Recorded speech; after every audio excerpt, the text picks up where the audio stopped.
Chapter 1, How Experience Creates Meaning. Walter Maxwell was a ninth-grade student at Fireheart Academy, a private institution on the coast of the United Republic of Stars in California. It was an enormous school. He was lucky enough to get in after winning the lottery, that is, his mom won the lottery and was able to move him to the big school. Ah! We won. We won, he remembered his mom screaming one night. They were kinda poor up to that point, but now he lived in a pretty big house with a nice pool, nice backyard, hot tub, 2 stories, it was neat. His heart broke when one day his family was in a terrible car crash. His parents and siblings were all killed by a drunk driver. He loved them a lot, and missed them every day. He lived with his uncle Mike and he loved Mike a lot. He was a relatable, nice, swell, and polite man. Mike was unmarried, but he never really wanted to get married. He worked at an office job selling insurance.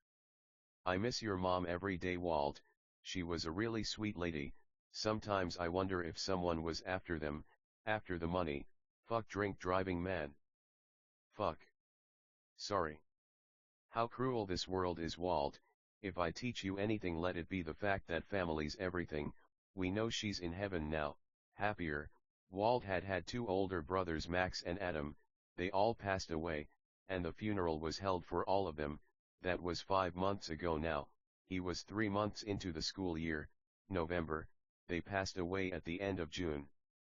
Sometimes Walt cried. He loved them a lot. He felt like they were really nice. They tried their best. He held no ill will against them, but he knew he needed to be fucking strong to get through a life with no parents and no siblings. Every day Walt would wake up at 7 a.m., shower, brush his teeth, put his uniform on, eat breakfast with Uncle Mike, and get ready for school.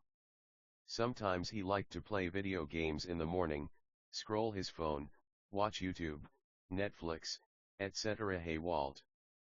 Mike was saying as we was dropping him off in front of the huge academy. They lived at a beach town, Snow Isle.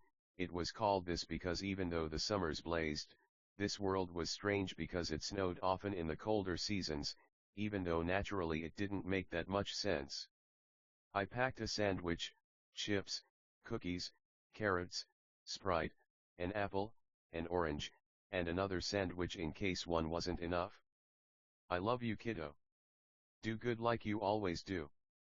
Love you, and I'll see you at home. Uncle Mike told Walt. They smiled at each other, shook hands, and Mike drove to work. Walt had some close friends, Jace, Nick, Steve, John. He also had some women he loved, Stacy, Alexis, Melissa, Miranda. The school was inspired by Japanese fashion, so the students wore uniforms like those of Japan. The school was 10 stories high. Walt had class on the 4th floor, history. Yes, class. Unfortunately the Republic endorsed, approved of, oversaw, and purposefully moved millions of slaves into the nation to cultivate mainly cotton. They were treated with terrible, awful, furious, mad, fury, and the boiled and swelled into what we call the Civil War, which I'm sure you all have heard of. During the Civil War we lost many Starians, the most of any war, but this war eventually ended slavery, which was a start, but African Starians still had a long, difficult, mean, rude, road to travel until they saw we might call a truer equality. The teacher taught about the Civil War for the whole hour and there would be a test on Friday. It was Monday, November 1st. Walt liked this class because Stacy was in this class. After class they got to talk for a bit. Hey Stacy. How are you? Walt was black and Asian, 5 feet 6 inches, clear skin, skinny, and he also had a broken tooth he wanted to fix eventually. I'm okay, Walt. That's so sad about slavery. I know you especially, 'cause you're black, are really impacted. As a white woman I'm here to say those human beings were deplorable and you're way better than them, Walt. It's so heartbreaking. Everyone should be treated equally. I never would have done that, she said. Walt believed her. Thanks, Stace. Yeah, I think it's really heartbreaking how they were treated. They really didn't deserve any of that, and now relations are still strained between blacks and white because of it. I feel the philosopher Paul Freire was right when he said when we stop getting oppressed, we don't in turn oppress the oppressor. I totally agree. Revenge isn't the way. I know a lot of human beings are still like that, but there are white human beings like me who aren't racist at all and love human beings of any color. You look cute today, Walt. How about a kiss, cutie? Walt blushed. He liked Stace a lot. He didn't have sex, he felt he was too young, Stace too, but he felt like kissing was fine, so they made out. They talked some more, then Stace went to her next class and Walt went to his next class on the second floor, math. He had this class with Lex. Yes, class, so basically what we want to do is find out what X is. We can do this by obviously treating both sides of the equal sign the same until we get everything to one side to make it clearer what our missing number is. The teacher went into the intricacies and complexities of algebra and Walt took notes while he sat next to Lex. They chatted here and there, but not enough to get in trouble. Walt liked that him and his friends practiced abstinence, that way he wouldn't get jealous because he knew they didn't intend or like purpose to date anyone. There was also a test for algebra on Friday. 2 class down, 4 more to go. Walt and Lex talked after class. Geez. Talk about obvious, am I right? I knew all this stuff. When is this ever gonna come up in real life, Yano? I feel like algebra's really fun, but at the same time, I wanna go into business. How's this gonna help? Anyway, what are you up to, playboy? Did you make out with Stace again? I love when you kiss your girlfriends, so. I'm your girlfriend, can I get a kiss too, please? Walt loved her. He also felt bad for her because he knew how some fucking losers talked about them, but they were kind of popular, and no one important really cared, just whispers, murmurs, rumors, and gossip. Walt didn't feel bad. He liked more than one woman, they liked him too. What was there to feel bad about? They made out and Walt talked to her some more until it was time for third period. Class, what we have to know is that so much of the ocean is unexplored. There's so much flora and fauna in the ocean we might never know about. Clownfish, famous for their vibrant colors and unique symbiotic relationship with sea anemones, are fascinating creatures found in warm waters of the Indian and Pacific Oceans. These small, brightly colored fish are known for their striking orange and white stripes. They form social groups consisting of a dominant female, one breeding male, and subordinate males. Remarkably, they are immune to the stinging tentacles of their host anemone, finding protection within them. Clownfish are also sequential hermaphrodites, with all individuals being born male and the dominant one eventually transforming into a female. This dynamic not only ensures reproduction within the group but also facilitates their mutualistic relationship with the anemones. Walt raised his hand. Teacher, I'm sorry, can you please explain how these nice, neat, swell, polite, and cool critters are both men and women? No offense. I'm just kinda confused. The teacher replied, don't worry, Walt. I figured you'd ask. You ask the most questions and I appreciate that. This is a hard to understand thing, so let me explain more. Clownfish exhibit a phenomenon called sequential hermaphroditism. When clownfish are born, they are all male. Within a social group of clownfish, there is a strict hierarchy, with the largest and most dominant fish being the female. If the female dies or is removed from the group, the breeding male, which is the next largest fish in the group, will undergo a transformation to become female. This change includes physiological alterations, such as the development of ovaries and the ability to produce eggs. This sequential hermaphroditism ensures that there is always a female present to facilitate reproduction within the social group. This unique adaptation increases the chances of survival and reproduction for the group as a whole. The teacher explained it a lot more than this, but I don't want to go into detail, but Walt and Liz found the whole thing very interesting. Wow! In a typical social group of clownfish, there is usually only one dominant female. This dominant female is the largest and most dominant individual in the group. The other clownfish in the group are typically males, including one breeding male and subordinate males. If the dominant female dies or is removed from the group, the breeding male will undergo a transformation to become the new dominant female.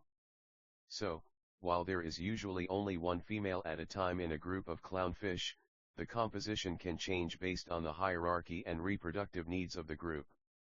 How fascinating is that, Walt? I never heard something so cool before. We're like the opposite, haha.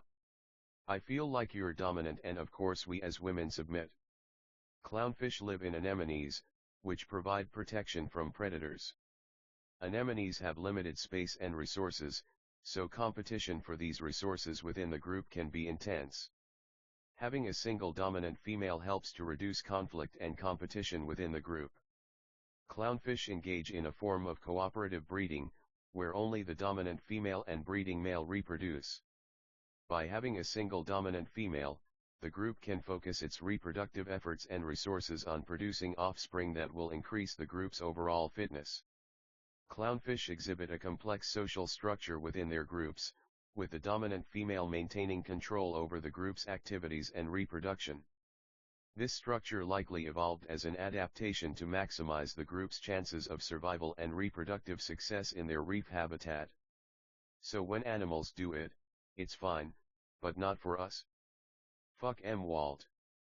Fuck You are my dominant clownfish, Walt. But I don't breed, so I submit, so I guess that makes sense. I think it's funny because good for them, but I could never have multitudes of men. Too fucking icky, Yano. I don't know, what do you think, Walt? Walt really liked listening to Liz. She surely had a nice, neat, cool, and amazing memory. I completely agree. And we gotta study this later. Liz nodded approvingly and they made out some. I feel like when animals do it, it's not a big deal, but aren't we like animals too, Yano? Mortal rational animals. I don't know, thanks for being abstinent and awesome, Liz. Obviously, they said in unison. They made out some and talked more until period was about to start. They were on the third floor, and Walt's next class was also on the third floor, English. In Great Gatsby, what we'll find is the love for the color green. The money's green, the lights are green, the lawns are green, also how yellow reminds Gatsby of Daisy. I want you to take a minute to write down your thoughts on the film versus the book in a Venn diagram. You will submit this at the end of class, said the teacher. After class, Walt got to talk to Miranda. I love the movie, Yano. Young and Beautiful is such a touching song. Tell me, Walt. When I'm all old and wrinkly, will you still love me? Walt kissed her and said, of course I will, and I can be abstinent now. I can be abstinent in old age. I know you'll be beautiful, but you know how hard it is for old people to make love. I know.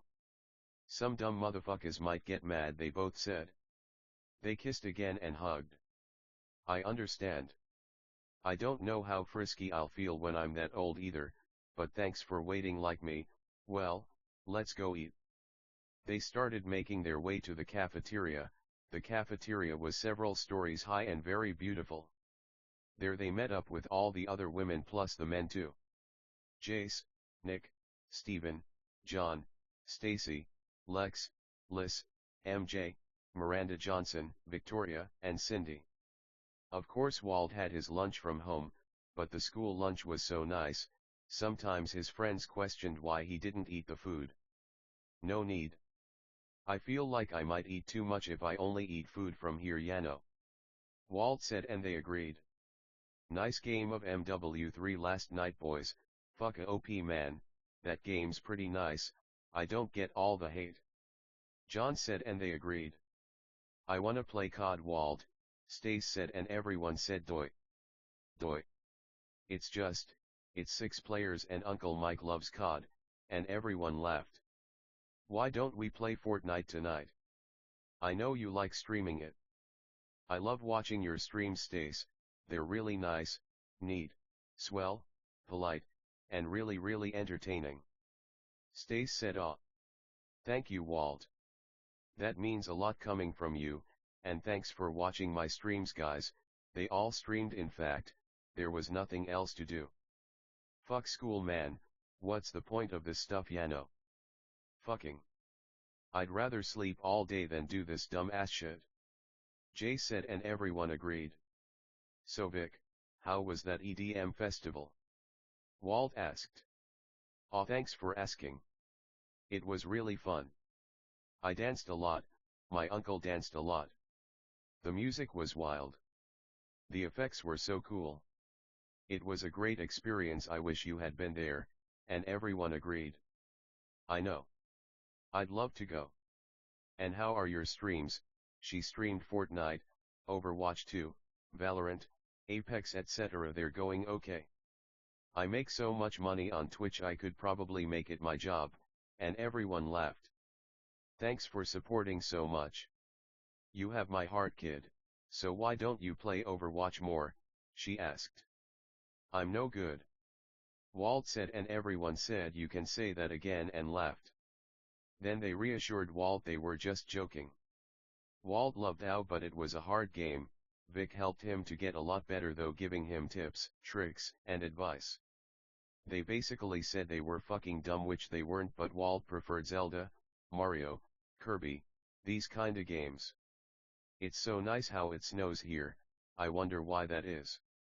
Vic said. For real? I love it, it's nice so we don't have to leave to see snow, you can snowboard, it's nice for pictures, and it's a really beautiful thing.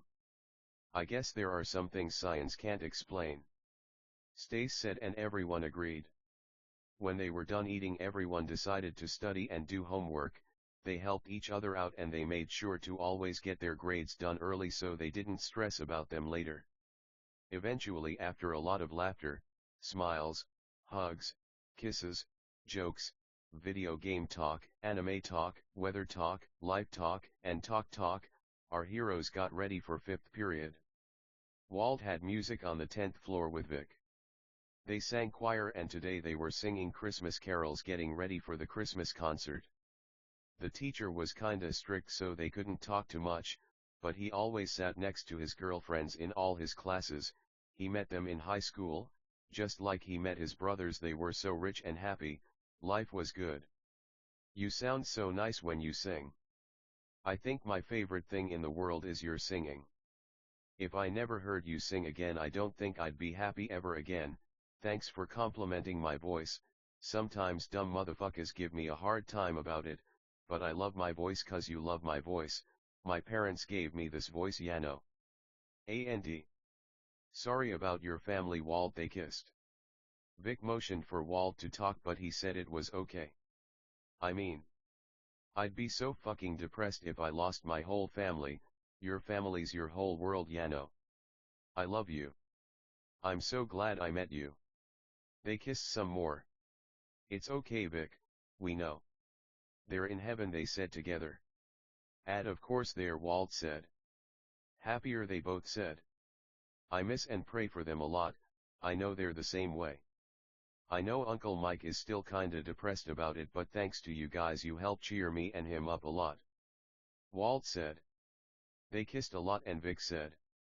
I love you, Yu. She seemed frustrated.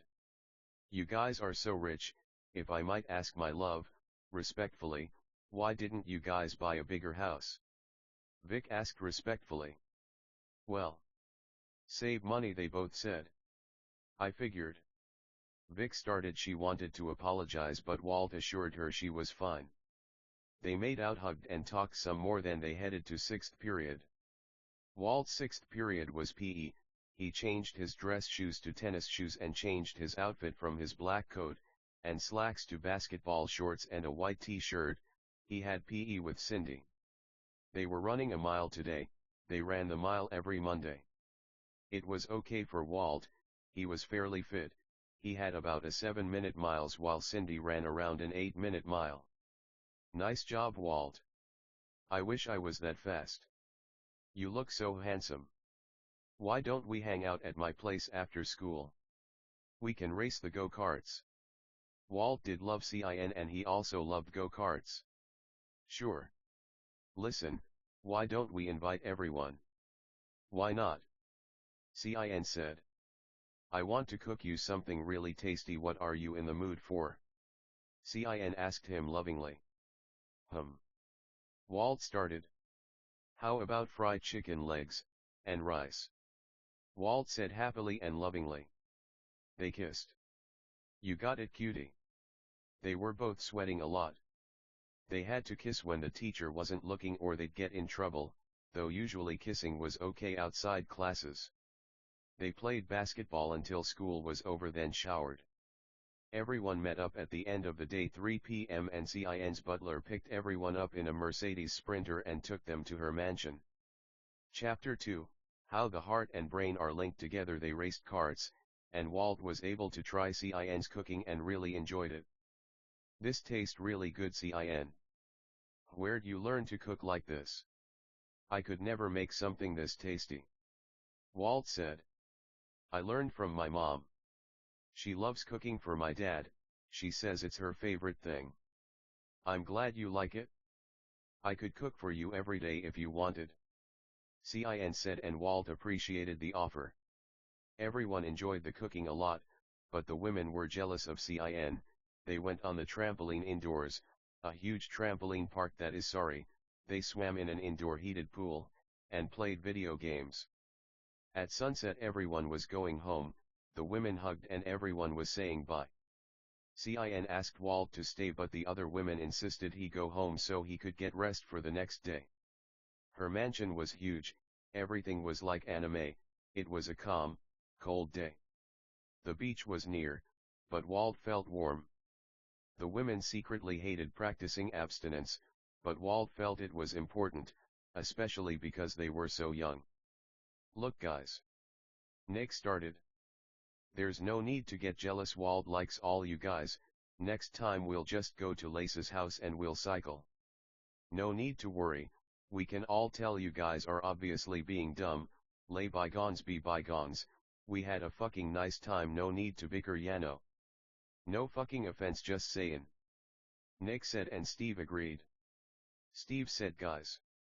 Fucking we're rich, we're young, we're happy, just be fucking grateful for your health. There's no point arguing when we're all friends. Walt likes you guys, right Walt? And Walt agreed. There you go. Don't get your panties in a bunch if it's about sex, wait till after high school, I'm sure you'll be fine, fucking calm down, you're fine, sorry you're fucking fine, it's all love anyway, am I right? Steve said, and they all agreed. Jay said go-karts was real fun, Cin, we gotta do this more often. Anyway Walt, what do you think, what do you wanna do? My advice is you guys all hang out here until it's late, then Walt you go home for your own sake so no rumors start that we're little perverts roaching it up or what the fuck ever. Your trampoline park's awesome, better than mine. Your staff's all really nice. And the pool was nicer than mine too, right Walt? That's right Jace. All the men left and so Walt was left alone with his girlfriends in Cin's huge mansion. They all cuddled and made out on Cin's bed and Walt had to explain the importance of abstinence. Think of it like this, like Jay said, our reputations will be slandered. I know we don't go to a Christian school, but most of the students are Christian, multitudes look up to us for guidance and wisdom, we don't want to fail them. Besides, I feel like you guys get jealous and there's no way that could be a nice thing for anyone, am I right? And they all agreed. They hung out for a few more hours until it was dark, then they all got picked up by their guardians and went home. Cin was happy but she missed Walt, then she started studying for her classes. The next day Walt went to his classes like usual. He learned about Lincoln's bravery, the alphabet in math, schools of tropical fish in deep cold lit water, metaphors, Christmas carols, and dodgeball.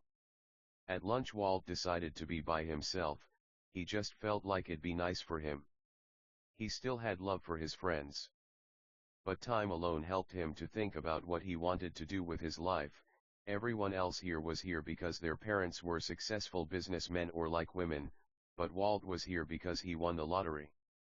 He felt he should go to college even though he was already rich, but he wasn't sure. He was already set. Uncle Mike didn't care either way. He was in high school, because he had to be.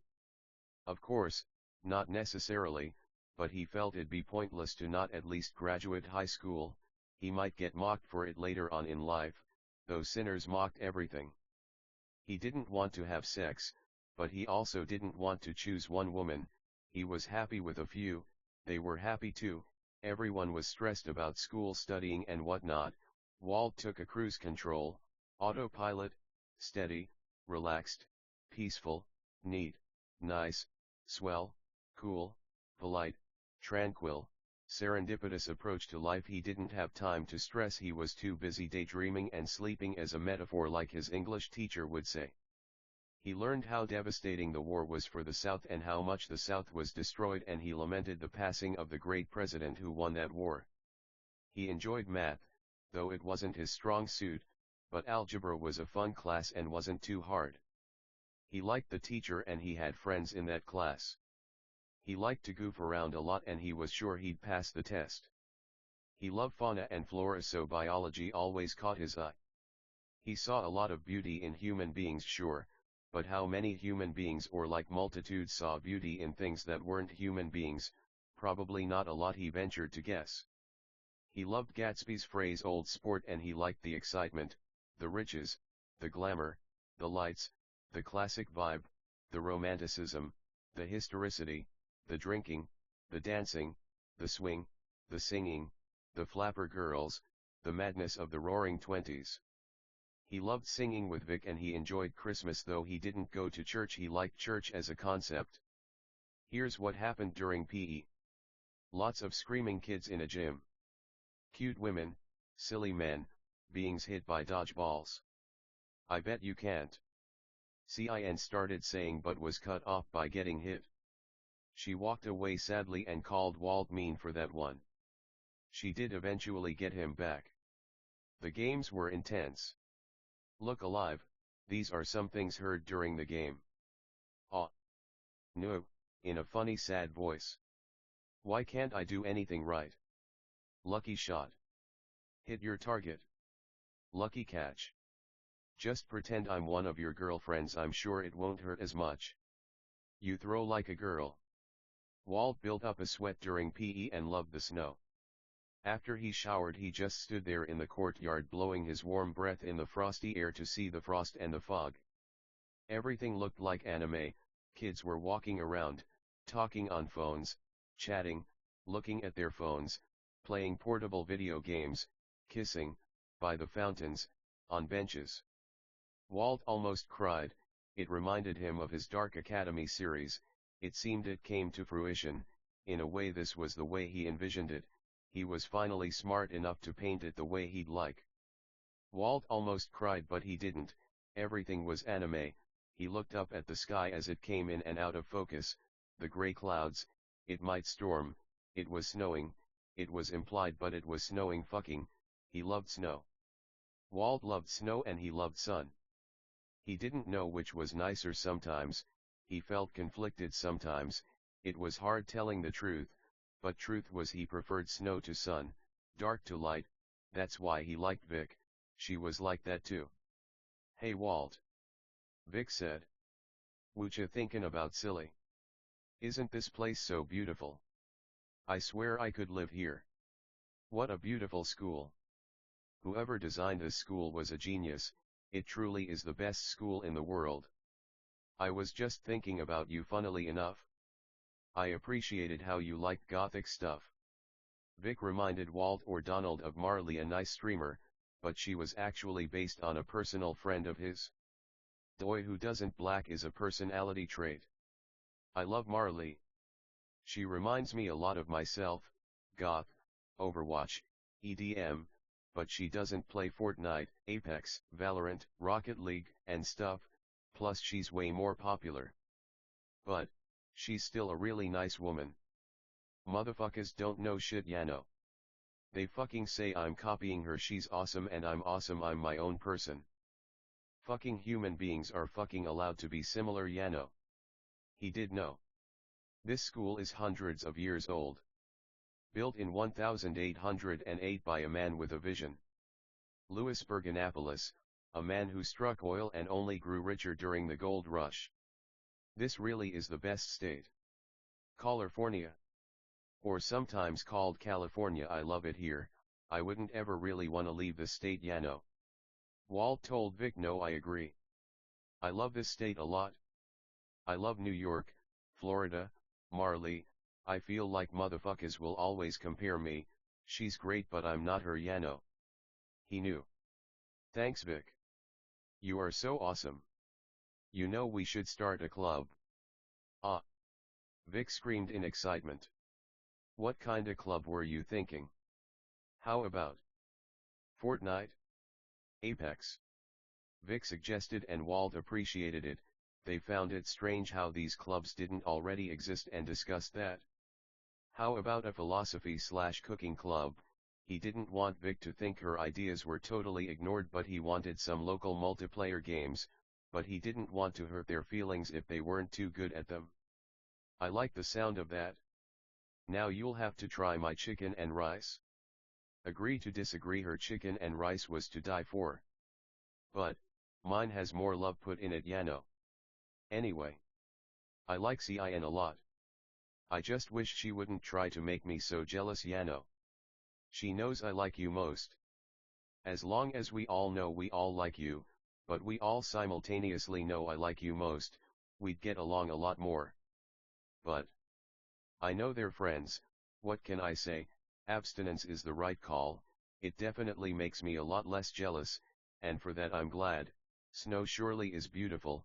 You're my brown snow, Walt. I know you like to say I'm like snow. I think motherfuckers are so stupid they say tree bitch, I know. But you're my brown or like black snow. And they made out. The school wasn't like a college, it was open until night, but it was mostly empty after school was over. Walt went to Vic's house and watched her stream Fortnite. They cuddled on her bed and listened to Eminem and watched Keikuryui. They also listened to Rawest Forest, a song about Super Mario RPG. They made out a lot but practiced restraint, and that only made them love each other more, not less. They listened to Young Genius by Lil Mabu and listened to Walt rap. His girlfriends thought he was the best rapper. They were right. They were in love. They kept kissing. They'd feel high on love.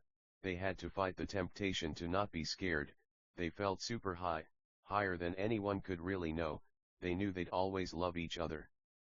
They designed flyers for their club and printed them out. They also remembered to bring tacks and tape so they could hang them up on Wednesday. Walt decided to sleep over cause Uncle Mike trusted him a lot and Vic's parents liked him a lot. They liked that they practiced abstinence and Walt had talked to them a lot and they liked him a lot. They also thought he was very blessed to win the lottery. They went to school together the next day, and Walt went to his classes.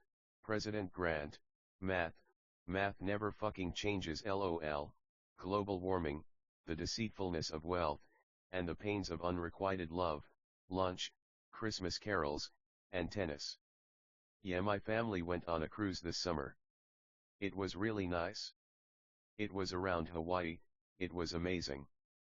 We surfed, saw tiki torches, grass skirts and hula dancing, amazing spas and beaches, blue skies, it was hot, we scuba dived, it was freaking incredible. I wish you guys had been there, you would have had a lot of fun.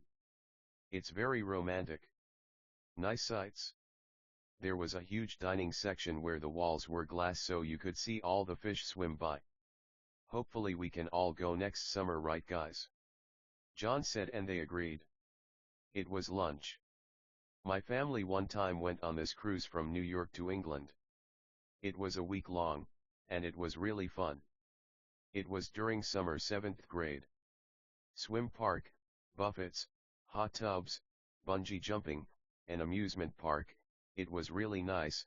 I have great memories. I have a younger brother and we all had a lot of fun. I wish you guys could have went. England so nice. It's a lot like America but they like fish more than burgers. I saw the Royal Palace, Big Ben, and lots of cool parks, and tourist spots in London. I wish you guys had went. I think it would have been a lot more fun. Hopefully one day we can go. I think it'd be really nice and fun. Vic said, and everyone agreed. They took the time during lunch to hang up all the flyers for their club. They hung about 200, about 18 per person. The school had 5,000 students from 9th to 12th grade. They were all really excited for the credits they got for forming a club, but also to spend more time with each other. Vic and Walt had a lot of fun in choir. They were too scared to kiss when the teacher wasn't looking. They were afraid someone would tell. He was really nice but also super fucking strict. It was always nice for Walt to see her. He loved her and she made his days better. He then played tennis with CIN and CIN won. They worked up quite a sweat but had a lot of fun. It was funny because the weather was cold but they still sweat. That's how hard they played. Where'd you learn to play like this, Cindy? You're a serious pro. I'm really impressed. You look really beautiful today also. You do every day. I just wanted you to know 'cause you're awesome and I love you. Walt said, grunting as he hit the ball. Cindy grunted as she replied, thanks Walt, I played a lot in elementary and middle. It's actually my favorite sport. It was, and it showed. It wasn't close, and she was clearly the best in the class and it wasn't close at all. They talked more. Listen Walt. I'm sorry if I'm difficult sometimes. Is Vic mad at me? I know I was being difficult and I'm genuinely sorry and I'll try my best not to be bad again. I love you. Walt said, me and Vic did mention how you might have been nicer, but she could be, all of us really. But we all love you, especially Vic. I promise she likes you and thinks of you as a friend. CIN said, I'm glad to hear that, my love. I love you too. They were talking pretty loudly but the teacher was out of earshot, plus she wouldn't have cared, it wasn't against any rules, even if it was Walt, and any of his girlfriends were ready to donate a lot of money in the name of changing stupid rules, and they discussed it before. They hugged, kissed, and talked and Walt loved her a lot. He loved her always anyway, but he felt especially in love with her today. They showered, and everyone went to Vic's house. Walt knew the winter was making Vic sad, and though he always loved her, he loved her especially right now, and God was the same, and so God made it a bright and sunny day. She had a beach house with a private beach, so they went swimming. What Walt means is sometimes he'll write even when the beings these beings are based on are here or not, so when they get along more he's happier, when they make up, and they always do, they're always glad to see they were thought of and prayed for. They played chicken, and out of respect for their relationships the men were with men and women with women.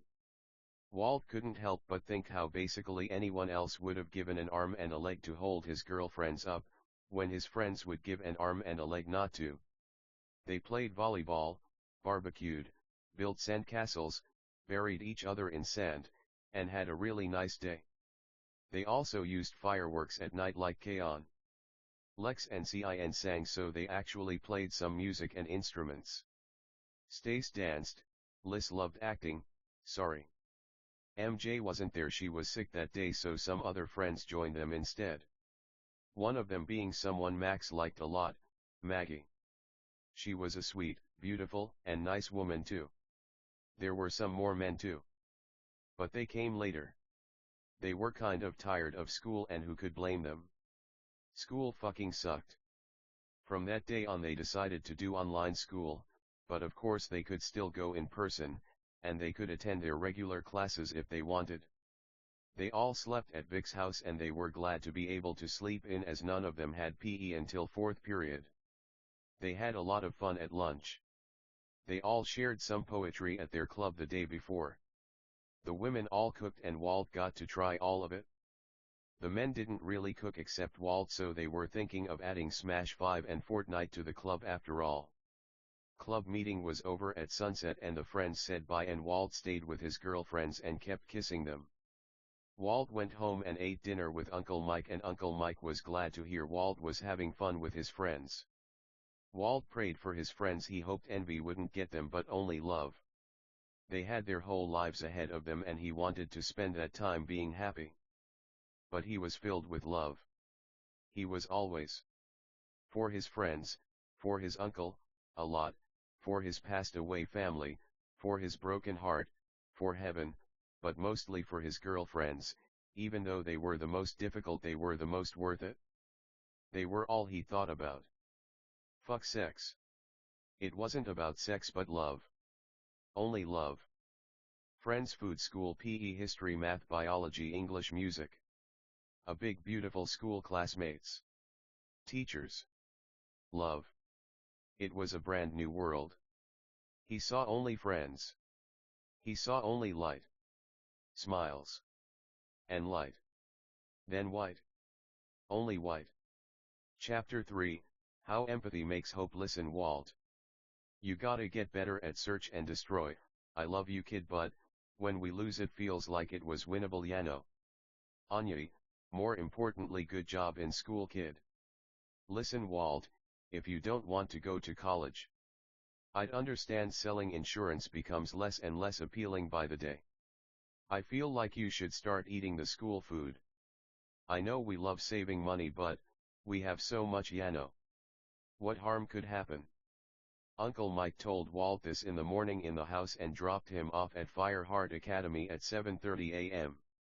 They said their kind byes and smiled at each other, and Uncle Mike drove away. It was Friday. Walt decided to take his tests in person. He passed them all. He went to school Thursday to do PE and his club, and that was it. Walt and his friends had fun at lunch, and for PE they were allowed to do what they wanted like every Friday, so he played basketball with his girlfriend Cin and some of his friends. Walt loved how huge the library was. It was multitudes of stories and had probably every book ever, it felt like.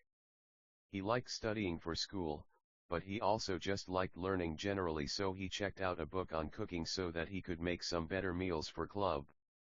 When air blows, it blows us hard, it hits us like stars. And when those stars drown, they sink with such velocity that no one can stop them. When all's gone, and we start over, and the real win and the fakes lose, we're left knowing who we were was the best. To win we must die, to float, we must love friendship, passion, smiles, good memories, reliability, school, money, fame, manners, air, wind, feathers, birds, and the sky. We fall forever in this planet made of sky, but when we hit the water, we become like air. How was that, guys? Everyone clapped. It was custom to snap, and they did that too, but they felt like their friends were too fucking talented for just snaps, though some beings preferred it. There were all our named friends in the club, plus lots of beings were part-time members, because sports, other clubs, and just other things would of course come up. That was Jace. He loved the air. That was a really touching poem. Everyone congratulated him, and the women were cooking as he spoke. They cooked eggplant lasagna and they all tasted really good. Walt was glad he listened to his uncle. Since he ate at school, he could eat light, then at club he could eat more of his girlfriend's cooking. We fight covered in earth, in the caves, surrounded by caves, we ourselves are only clay with souls. We're in the boulders, like rocks on fire raining in an anime world. Metal can't cut diamonds, rocks collide like the Omphalos hypothesis.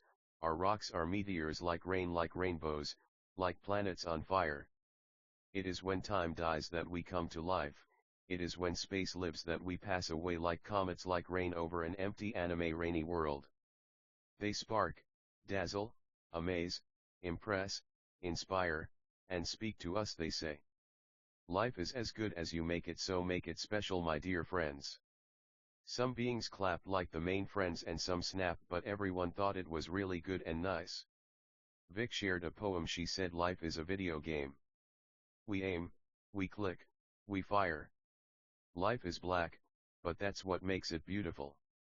Sometimes envy eats at us like snakes, like lizards, like dragons, but we must be like damsel and not slay the dragon but save her.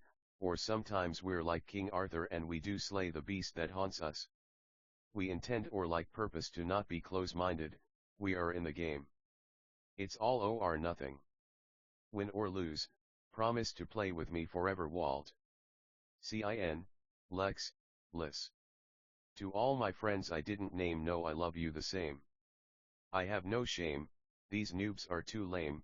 He calls me bitch like a Great Dane. Idiots stay in their lanes. I don't do it for fame, I don't do it for fortune, life's what we're exploring forever and ever. And forever I will always love you, Walter, I promise. That one was really sweet. Beings clapped, snapped, and cheered. Walt almost cried, he was touched, and Vic cried. They kissed in front of everyone. They had a music room that no one used anymore for their club room. There were some whiteboards on the wall. The club room was on the 10th floor at the very end of one of the halls. It had bleacher kind of seating. Windows above that. A piano, an office, and a lot of charm. MJ shared a poem. She said, music is in our hearts, what is in our heart can't leave, but it grows, flourishes, and fosters feelings of hope, empathy, music, music, music, our heartbeat is music, and our breath is silent music. When Walt tastes my food I'm happiest, taking fucking tests in the crappiest, I get ready the snappiest, and fuck a sexist. I exit the stage, I can't forget the way Walt made me feel. On a hot summer day, the sun it came, and washed away, stars that crash like planets in spades. I pray me and Walt never fade away. I thank Jace, Nick, Steve, and John, and the women helped me write that. We didn't want them to feel like we did. Love them. I trust them. I'm not found at the function. Life is a junction, where we cross paths, in uniforms. Handsome small king, buy me a ring. Say it's for me, all these diamonds bring, stars that boil oceans. Star bits fall like meteors, let's go to the theater, Walt, and watch the film of our love forever and ever.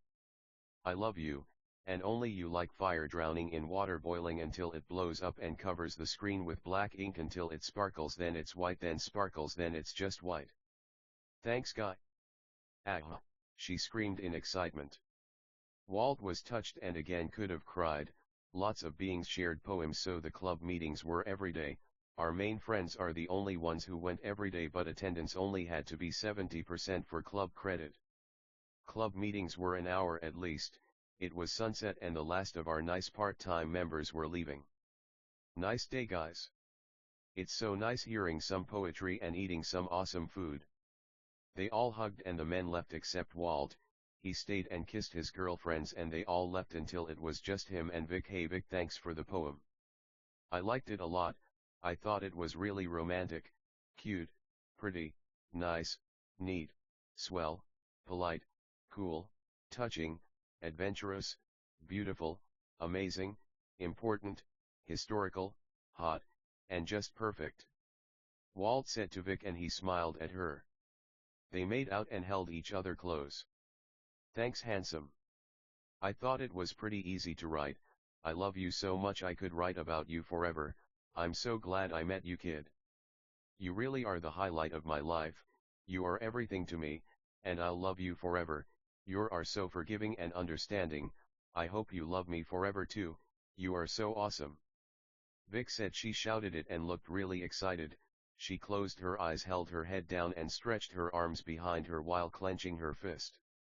I am amazed by you. I just know you're the best person I ever met, so don't ever forget that, my love. The camera changed angles while capturing this important moment. She kept smiling in this position with her eyes closed for a few seconds. She started laughing and Walt slowly tilted her head up. He caressed her left cheek with the back of his right hand. She smiled with her teeth. It was a closed smile before, and Walt leaned in quickly and started making out with her. They laughed as they kissed. The scene changed and they were studying in Vic's room. We also saw this kissing scene from the left close up, then from the corner next to the door on the ceiling. Walt and Vic were studying their history homework at Vic's house, and they were also completing all of their assignments for the class, but also all their classes. Vic had lots of stuffed animals on couches in her room. Her room was huge.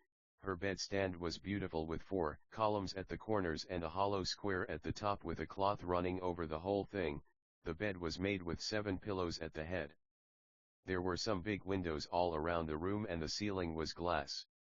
They were kissing and holding each other a lot. Eventually they got all their work done and just laid on her bed admiring the night stars. There's so many, it's so beautiful, there aren't enough stars to compare how beautiful you are. If I took every star and squeezed them all together, you would still be the brightest thing in the universe. I think it was so smart to start the philosophy club. Do you want to go to the football game next Friday? I think it could be a lot of fun. I mean, we're abstinent, no offense, so it's not like there's a lot to do at home. The friends eventually graduated and lived very happy lives.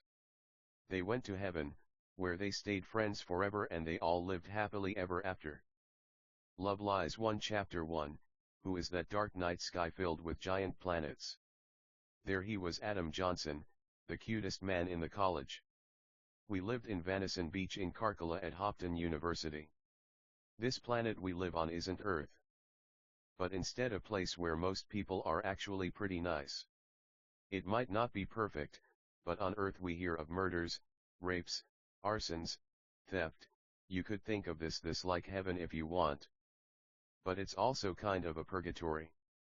It's kinda like Angel Beats. There are lots of NPCs, you could think of it like Dark Mirror if you want. I won't judge.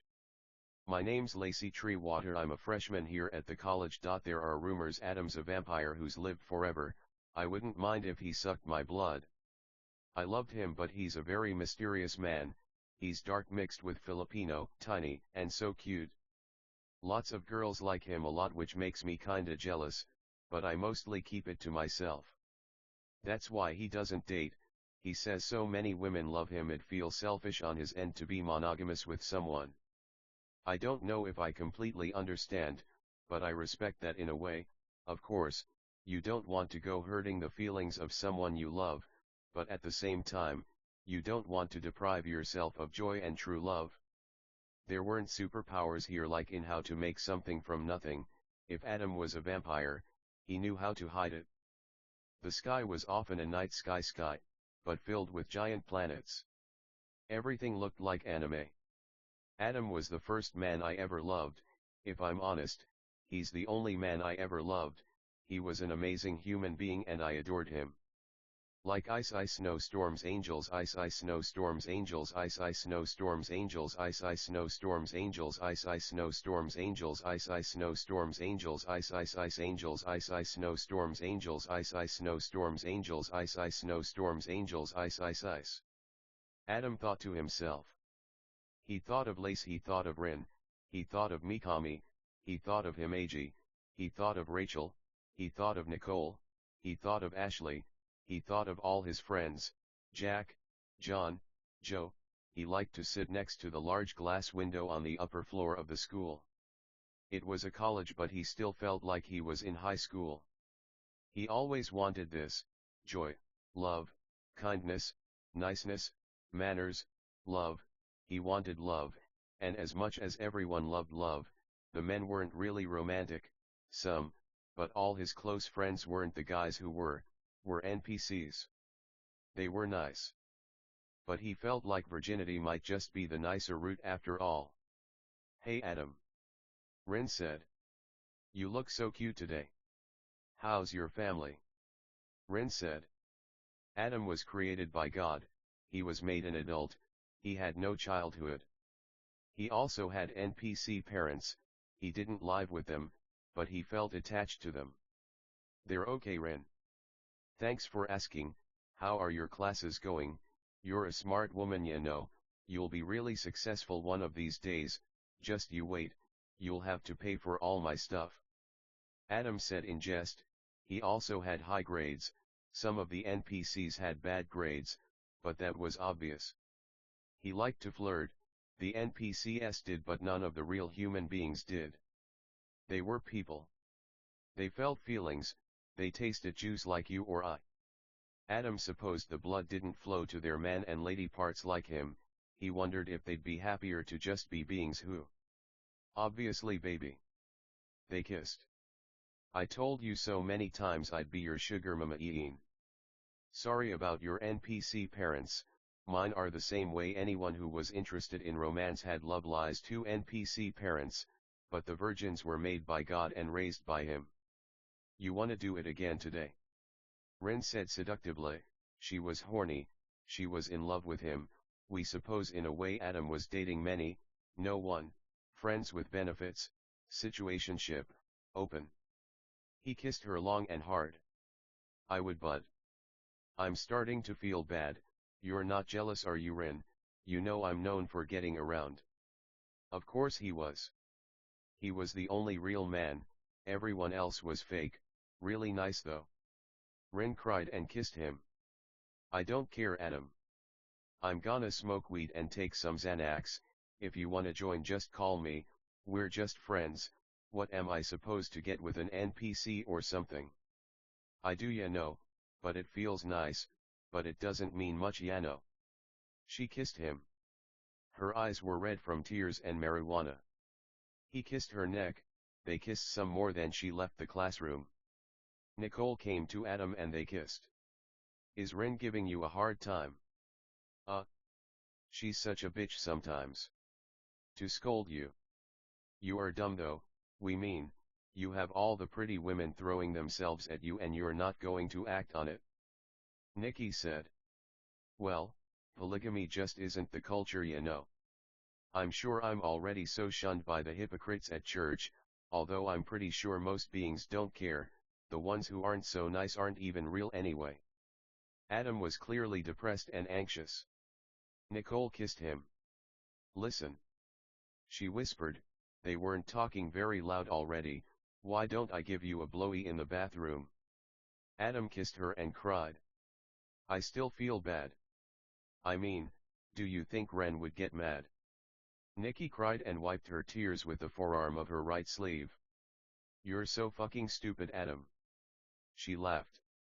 Her feelings were hurt, but Adam couldn't change that. I mean, tell me honestly, if you sucked me wouldn't you just get jealous again, call me a cheater, and stop talking to me?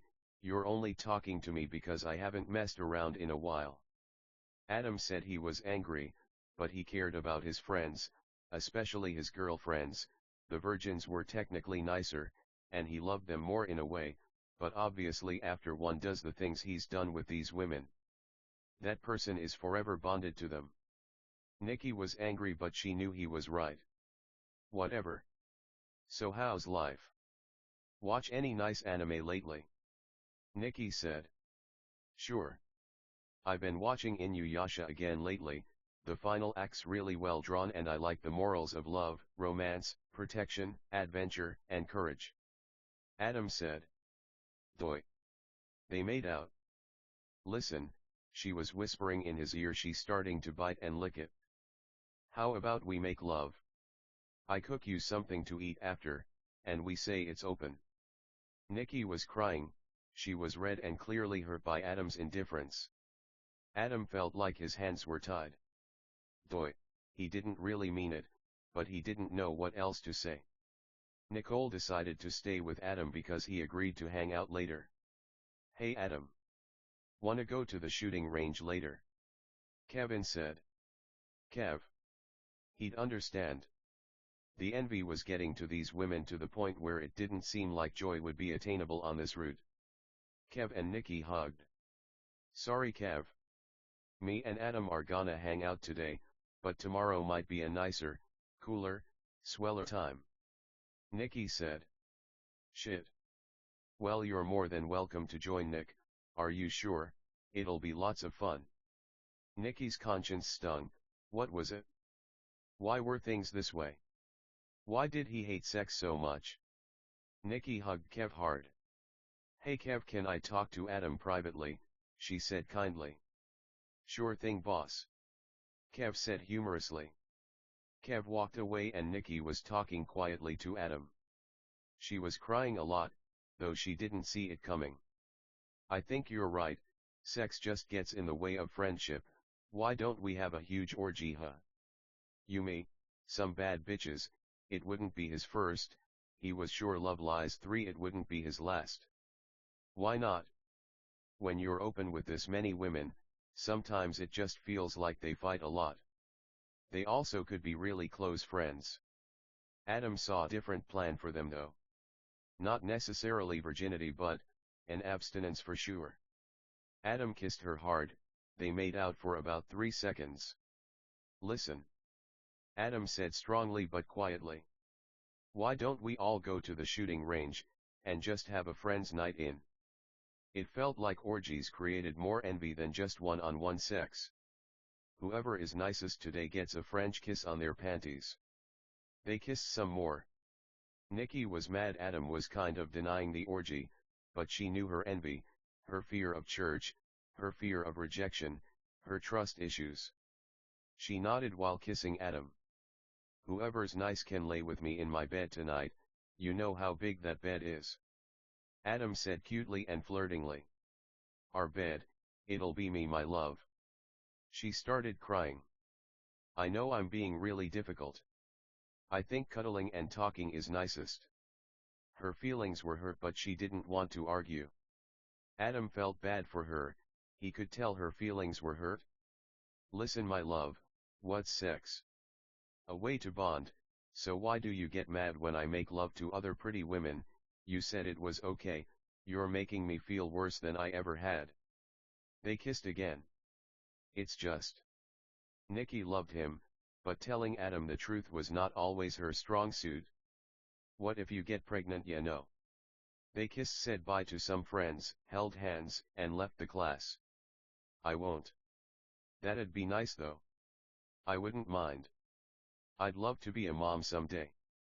Listen, if it isn't you it'll be someone else. They kept kissing. She didn't like talking like that but she was an nympho. Adam prayed for her, he didn't know how sad it made her, but he knew it couldn't be the happiest thing to share your heart with so many men. That's why I like your idea that they're NPCs. Adam agreed to disagree. She kinda knew she was lying. It was obvious. They were like computers, sometimes they zoned out, didn't act quite right, and anyway that's the tradition that's been passed down. You know. I had an orgy with 6 of the hottest men you ever saw. Big with lots of muscles, they were kissing, they were holding hands walking down the hallway making their way down many flights of stairs. They had uniforms like they were still in high school, the halls were packed with virgins, but also NPCs. It was raining, there was the beautiful night sky Adam was obsessed with, planets so close but gravity wouldn't work on them in a way, it worked on them in an even better way, haha. They went to Nikki's car and drove to her house about 5 minutes away. The college might look like a high school, a college, space, time, it was open for interpretation. They were laughing as they tried to protect themselves from the rain and they ran into her apartment building. There was a big flight of stairs outside that lead to her second-story flat. They were laughing and talking as she unlocked her door, they were drenched. They kept kissing and taking off their clothes until they were in her bed. Nikki gave Adam fellatio then started talking to him. Listen. She began crying. When she had sex with other men she felt like she was cheating. They felt high. Adam didn't do drugs or anything but all his girlfriends did, he felt like it was mean of a man who had to protect women and children. Listen my love, come here kiss me my love. They made out very passionately and lovingly. Let's just cuddle now and watch a Twitch streamer play Paper Mario, the 1000-Year Door. You're good, I love you, just I don't want you to think we only hang out for sex. They kissed some more. Nikki smiled and held him and they did just that and they talked and they enjoyed their time. Adam's phone rang and Nicole answered it. Hi Kev. How are you love lies for buddy? Nikki said in a silly voice. Kev laughed and said I'm okay Nikki thanks for asking. How are you guys? He said kindly. We're great. We made love she said love in a funny, joking way. Adam loved her and was glad to see she had fun, he also had a lot of fun. Good for you guys. Kev said. Listen, do you guys still wanna go shooting? We miss ya. Kev said nicely and kindly. She looked at Adam, but we wasn't sure. They made out and Adam grabbed her to let her know she was okay. She cuddled close to him and he began to speak. Hey Kev. Thanks for asking how we're doing man, listen. I feel like we might be a little late but we surely intend or like purpose to go. Are you guys there already? Adam said nicely and kindly. We're driving over there right now, Andrew's driving. Kev said. Hey guys. You naughty kids don't leave us hanging now you hear. We love guns folks, so get off your lazy butts and come have fun with your Texas gallon hat, boot, truck buddies huh. Drew said in a Texan accent in the latter half LOL. We're planning to go for an hour, but we can hit the mall first. Kev said. We'd appreciate it. Adam said. We would. Nikki yelled in the background cheerfully. Nice, well love you guys. Love you love you love you, talk to you later. Kev said, and others in the car said bye. Bye guys, the couple said in unison, and they added other partings. We feel there's no need to go into sexual detail, but suffice to say, Max was so glad Nikki was getting along and being nice they made more love. Nikki started crying. What's wrong my love? Adam said. His heart broke for her. He was frustrated by her drug use, but he knew better than to judge such a broken, sad, broken-hearted, and pitiable woman. I cheated, you know. She kept crying and clung to her boyfriend. Adam, fuck these hypocrites in the churches. I'm having so much fun with you alone, but I know you'll get mad if we don't go. Nikki said, probably utterly furious inside about church hypocrisy, Adam's supposed cheating, and how she just wanted to be friends with benefits in a way. My love, it's nice to go out. It'll be boring if we're always in, right? Adam said nicely and kindly. Nikki was angry, but she was calming down. They made more love and then they both showered together, where they didn't actually make love because they were actually intending or like purposing to shower, and they got dressed. They made out. Nikki was in a cute, long, fashionable, white flowery, red, cozy, summer dress. It's almost like there was a constant solar eclipse. Adam was in big jeans and a big white t-shirt with Nike shoes. Nikki had Toms on. They kissed. Thanks Nikki. I love you baby. Adam told his girlfriend softly. You're welcome, I love you daddy. They made out more. Adam fingered her some, then they went in the car and headed to the shooting range, which was right next to the mall. Traffic was light. It was a beach town and it was always nice seeing the beach. Even though it was a constant night, day was bright and night was dark. Remember when we went to the shooting range last time and Ren didn't know how to use the gun? Adam said jokingly. They laughed. Yeah haha. Oh my god, she was dumb for that. Hey listen, who do you like more? Nikki asked sincerely, although Adam was admittedly a little fucking frustrated. I love you more, but you know I care about her a lot. You are so good in bed, you only like me huh? Adam said endearingly and flirtingly. Obviously. I'm sorry baby, you know obviously it's open, but I feel like as a woman I don't really like getting with other men, just be good and I won't. They kissed and Adam laughed. He didn't know if she knew, but he cared about her a lot. It just seemed like it was different for men. Fucking church got us all fucked up. You shouldn't, you know. I care about you. Adam said, and they kissed. They kissed some more and Nicole said agree to disagree. But you know you're my favorite. I just love lies. 5 wish things were different, you know. Nikki said nicely. She appreciated him a lot, it's just it wasn't even that she felt he was cheating, she just didn't personally think it was immoral and he cared about her so he wouldn't add to what was said. Adam began to get out the car, but at that moment Nikki got a phone call and had to change plans. He knew she didn't really believe that the human beings were NPCs, so she would often hang out with them. Adam wasn't so sure, so they kissed, and while Nikki apologized she left. Adam went into the mall. It was a lovely mall, 2 stories, with a big indoor fountain in the middle. It had a glass ceiling, and it was also always Christmas here, well half the time. When Nikki left it in fact became Christmas, as Adam wasn't that big of a fan of summer. The gang met up with Adam and they started to talk and joke. It was just virgins. They shopped, laughed, joked around, ate, although Adam was the one who usually ate, haha, goofed off, played around and then went to the shooting range. Adam liked the shooting range because he liked shooting video games like Call of Duty and Fortnite. Damien had such better aim than anyone else, it almost wasn't fair. There was of course Adam, Kev, and Drew, but there was also like we said Damien, Josh, or like Joshua, Macy, Lex, and Michelle. They had a seriously fun time. To Adam, in a way there was nothing nicer than being with his friends. They all agreed that everyone was an NPC, the NPCs had no clue though, although honestly they might have known. Adam was thinking of Lacey. What's wrong, man? Lacey being a jerk again or what? She doesn't know a stud when she sees one. It feels like she's Alice in Wonderland. We live in such a bizarre, almost miraculous space, but it's like they can't even see. Games at my house over that hoe any day, said Josh, stern but caring. He had a point. Adam knew he didn't mean it. Josh was just hurt. It didn't seem like Lacey cared at all. Macy said, take my advice, Adam, Lacus a loser, we all love her, but who would want to hang out with these fucking computers over nice people like us?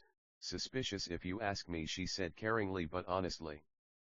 Kev said, guys, we all know we're half joking, look Adam, we'll all talk to her if you want. Kev said like a leader, he really was one. Adam nodded in agreement and began to call Lacey, and to his surprise she actually answered. Yeah, she said, clearly annoyed and mostly not interested in the conversation already. Hey. Adam started but Lacey cut him off. Hi guys. Lacey said, and everyone began talking to her. Eventually Lacey came to pick Adam up and they went back to her flat. Why the fuck are you calling me little boy? Lacey said coldly. I don't know. I know it was dumb but I missed you is all, look if you think I should go I'll go. Adam said. Lacey began crying and yelling at him. You fucking think I like yelling at you, Adam? Look. I want to have sex, if we're not having sex you can leave and don't come back. Adam called her for sex but at this point he felt like it was more in pity and love than anything. Sweetheart, please stop yelling. Adam said patiently and nicely. Lacey held him and cried and confessed her sins and mentioned if they didn't have sex she felt it'd be fine either way. They started making out and Adam started fondling her bare breasts. He kissed and smelled her armpits a lot and Lace started giving him a handjob. Snow ice ice snowstorms angels ice ice snowstorms angels ice ice snowstorms angels ice ice snowstorms angels ice ice ice. Adam said, he liked to talk when he made love, he didn't know how common that was but he surely never saw it in porn. Fuck that dumb bitch fucking my fucking boyfriend. Lace said, she love lies 6 meant Nikki. Adam laid his girlfriend down and began smelling, kissing, sucking, and licking her feet. They were pedicured, beautiful, cute, pretty, the only woman he wanted. She wouldn't get offended. Sometimes she said things she didn't mean. She liked Nikki a lot, but her best friend was Ash. Can I call Ash daddy? Lace asked. Adam felt bad. He didn't want to hurt her feelings by saying no, so eventually he was inside both his girlfriends. He was feeling Lace more, but Ash surely wasn't ugly by any stretch of any imagination. Adam just felt she didn't like him much, but he might have been wrong. Adam was thinking about Zelda. His favorite memories were of playing and watching video games with his girlfriends. Did he get around too much? Why did the opinion of the church matter? Was it nicer to live in a society that wasn't polygamous? Lace was so warmed up to Adam she was on fire. He loved her, she didn't always know, but he did. Ash said, Adam, why do you think it's always night here? She sounded concerned but interested. I suppose because it's more beautiful that way. When I see that night sky filled with giant planets I think, anime's awesome, imagination's awesome, love's awesome. I don't know, what do you think, Ash? Adam was kissing his girlfriends. Well, I like it but, sometimes I just wanna pass away, you know, it's too gloomy. Not enough sunlight. The fact you like it though makes me happy though, it is really cool, anime, art, would you still be happy if the sky was blue? Ash asked earnestly. If I'm honest against my better judgment, I feel I would get angry. I don't know, I know you guys like light more than dark, for you, if you really liked it of course, and I mean that, but otherwise. I'm not a day man by any stretch of the imagination at all. Adam said wisely. At that moment the sky became blue. The girls screamed in joy. Oh my god, look Adam, the sky's blue. How beautiful. Sorry babe, but that is so much fucking better than night. As soon as Ash felt bad for cursing at Adam is as soon as it was night again, although it was technically day. Adam loved making love, he felt kinda dumb for having any reservations about it. His girlfriend seemed so happy, but hey, Nick was the same way, but she left all the same. Adam kept a lot of his thoughts private, he didn't want to hurt feelings, he knew his girlfriends liked him a lot, but was it true love? Sometimes it felt more like he was the number one pick of multitudes, but hey, that's what the devil kept whispering in their ears. It felt like, it was just cool to like Adam. He had money, it helped them, but was it for him? Did they really love him? Truthfully he felt they had their moments, but either way they were nice, so he never intended to tell them this. Sex was everything to Adam. He felt like he could do it forever. Lace was so beautiful Adam couldn't really comprehend it. Ash was also gorgeous. But Lace surely was the most beautiful woman he'd seen. Adam and Ash made out, and just like Adam thought, after saying their byes, and they were really nice, she left. He loved her still, she didn't use him, it was adult, consensual, pure fun. He was mad he hadn't known this, but he felt Ash was jealous, he truly loved her, but she wouldn't believe it. They were always like this, envy. What was he going to do? Adam saw so many broken hearts when he intended or like purposed to be monogamous. When he tried to be more open and liberal, he felt happier, and it seemed the women he loved were happier too. Ash was beautiful, she loved video games and she streamed too. He loved her, they had an infinite amount of amazing memories, but all Ash could think was, I'm sorry I'm not Lace. Love Lies 7. At that moment Adam got a call. Rach. Rach? How are you, pretty girl? Lace said. Ah. OMG, hey Lacey. How are you? Did you guys just get freaky without me? Can I come over? Obviously baby. Hey. Ash just left, can you try to get her? I sure can. Why, what happened? Why'd she leave? Probably just being dumb, why wouldn't she want dick, Yano? For real, right? Like. She got dick and left, which we feel isn't that considerate of our feelings, Yano. I hear ya, well of course I can try, no offense, but can I talk to Adam please? Obviously Here's Rach daddy. Thank you my love, Adam said nicely and kindly. Hi Rach. How are you, beautiful? I missed you a lot, I was just thinking of you. We love to talk about how awesome, cute, kind, and sweet you are. Ice snowstorms angels, ice ice snowstorms angels, ice ice snowstorms angels, ice ice snowstorms angels, ice ice ice. Listen, Lace was right. At that moment Lace got a call to hang out with some family. She invited Rach and Adam, but they politely declined. They said their partings and Adam walked into town. It was bright, but that night sky was filled with giant planets. Adam agreed to meet with Rach and walk around the town. They checked out clothes stores, candy stores, skate shops, they saw street performers, painters, tattoo artists, vendors, and the like. Eventually they decided to surf. Rach was gorgeous, Adam thought she was the most beautiful woman he'd ever seen. You're really good at surfing, Rach. Who taught you? I know you're Australian and they surf a lot over there, right? Aw, thanks cutie. Well babe. I learned to surf from my parents. We swam a lot when I was younger, some of my earliest memories are surfing with my dad. My dad was really nice, neat, swell, and good in his day. He'd enter competitions and won a lot. That's how he met my mom, she also surfed. Thanks for asking me to surf, cause it's been a few weeks. Listen my love. I really want to make love, why don't we skip the fair, movies, and dinner for now and head back to my place, huh?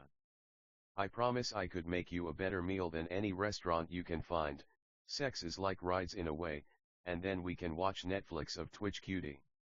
Adam didn't exactly want to say no, he was really attracted to Rach, he thought it sounded fine, he just wanted to make sure she knew he liked her. They were laughing in wetsuits and very wet. Yeah. That sounds good.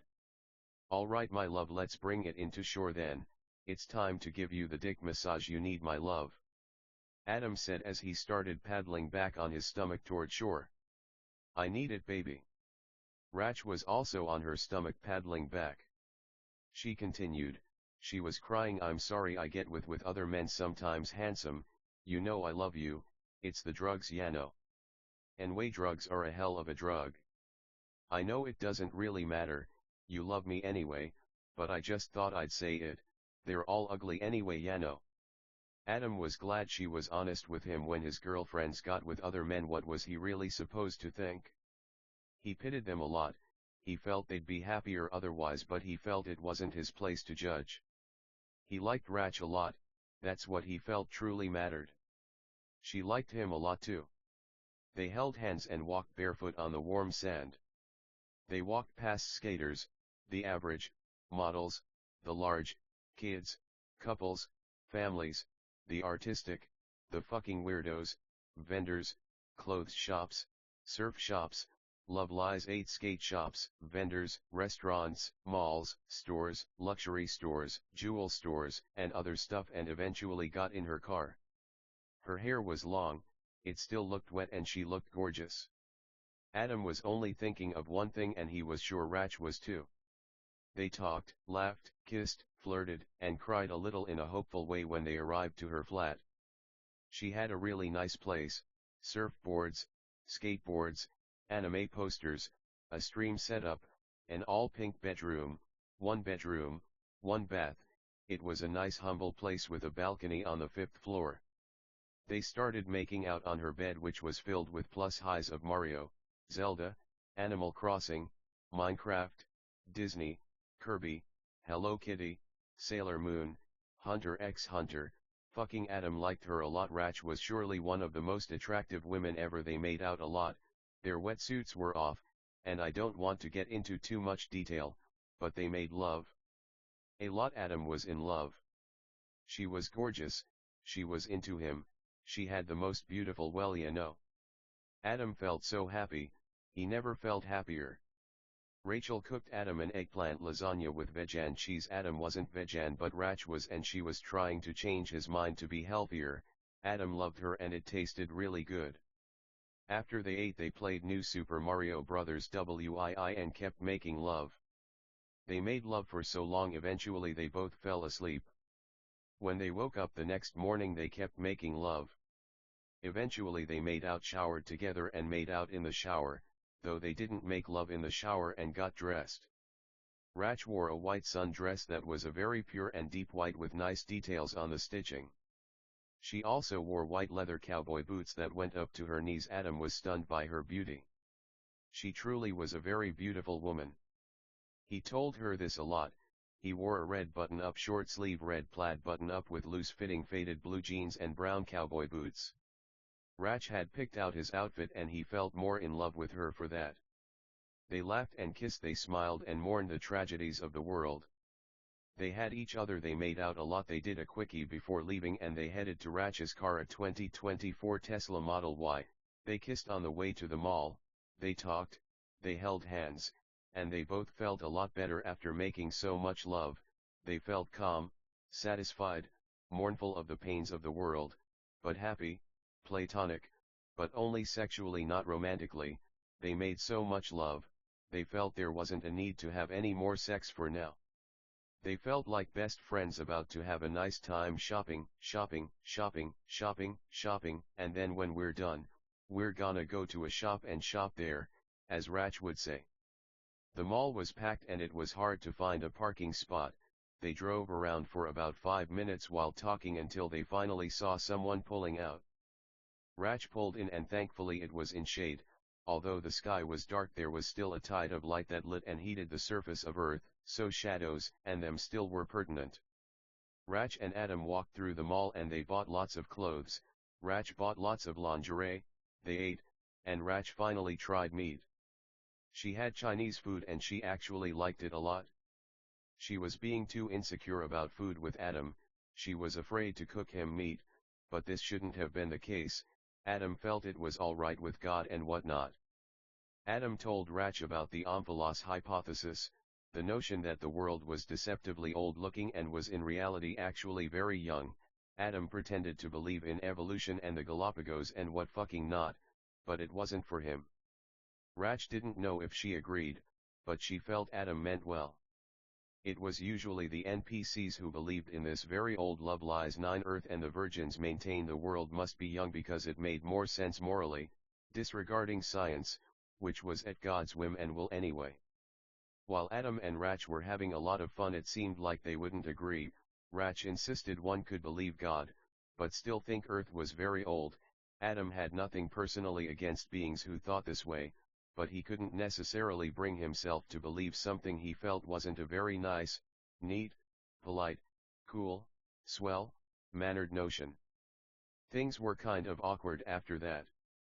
They still kept kissing and holding hands and they went back to Adam's house. He lived in a huge mansion with many foreign cars, bedrooms, guest houses, servant quarters, pools, hot tubs. Rach came in and they made love for about 30 minutes. They made out, agreed to disagree and Rach left because she made plans to go hang out with some other men, probably gonna have sex.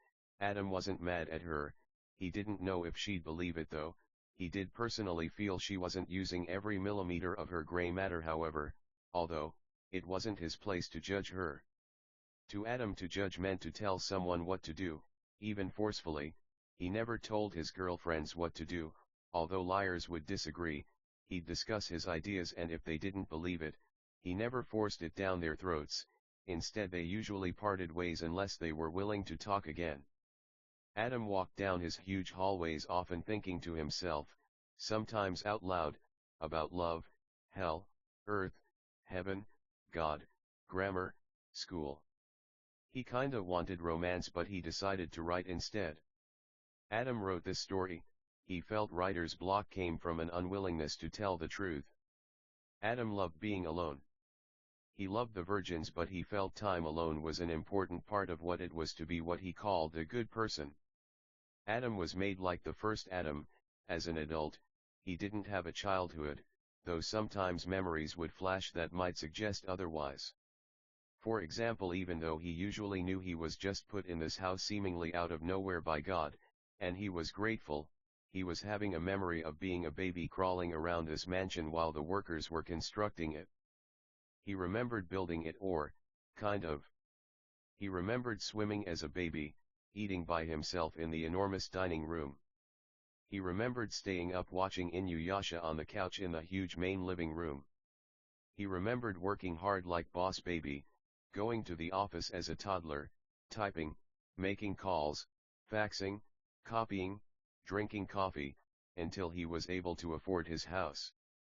He wondered what the truth was. It's difficult doing the right thing when we don't know what our true past is. Adam listened to Love the Way You Lie by Eminem and Rihanna and it reminded him of his friends. He didn't know if she would call, how to say it. Were they his girlfriends? Sometimes, and it'd be rude to not say it in those moments. But wasn't it equally rude to call them girlfriends when he didn't feel it was true? The song touched him, how hard it is to do the right thing when everyone's always flattering, glazing, lying, tempting, this and that. Adam prayed for them. He didn't feel they were enemies like how the Bible says love your enemies. He felt they were friends. It's just, was it just for sex they liked him? There were other men, wasn't it because they liked him? Sinners always saying they weren't good, they'd never be good, it got to them.